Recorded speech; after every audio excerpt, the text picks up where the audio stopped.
Mesmo depois de considerada pronta, uma maquete sempre aceita mais alguma coisa. Na realidade, gosto de ver o ferromodelismo como um conjunto de cenas, onde o trem divide o protagonismo com as ações humanas imaginadas pelo modelista.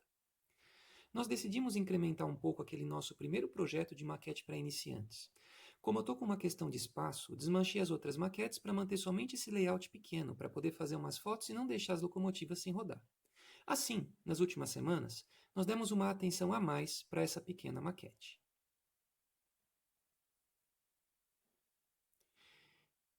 Em primeiro lugar, nós montamos essa pequena cerca que acompanha a curva do traçado com segmentos de trilhos e arame, usando solda. É um pouco de coisa de uma vez, mas também é possível fazer com Super Bonder.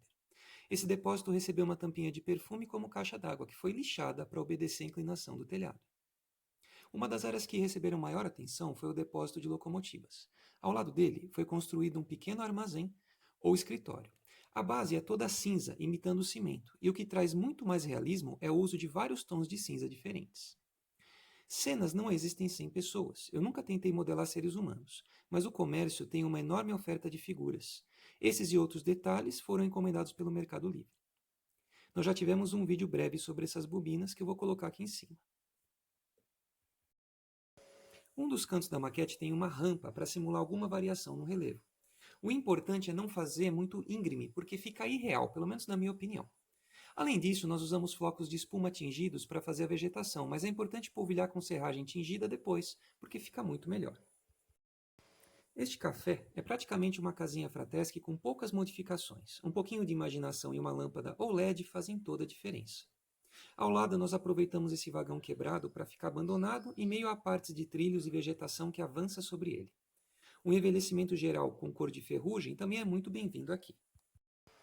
Sobre essa quitanda, nós também temos um vídeo breve que eu estou colocando aqui em cima caso interesse fazer algo semelhante. Com essa construção, nós descobrimos uma nova técnica que só usa papelão e massa corrida. A nossa única construção residencial recebeu um forno a lenha, cercas e um canteiro de hortaliças, todos obtidos via Mercado Livre. A caixa d'água, presente em 90% das maquetes ou mais, teve a sua altura um pouco reduzida e recebeu pintura com spray prateado.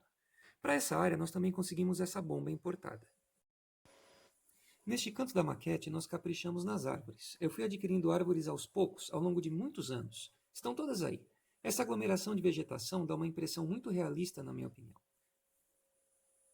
Por fim, nós também modelamos essa alavanca de desvios, inspirada em fotos na internet. Como o desvio é cenográfico e não funciona de verdade, deu para a gente ser bastante criativo aqui. E está aí o resultado final. Você pode não concordar comigo, mas eu acho que uma maquete bem pequena pode ficar muito interessante quando a gente dedica alguns dias de capricho, especialmente se você conhecer técnicas melhores do que as minhas. Eu, mesmo na base da tentativa e erro, fico muito contente quando consigo aprender alguma coisa nova.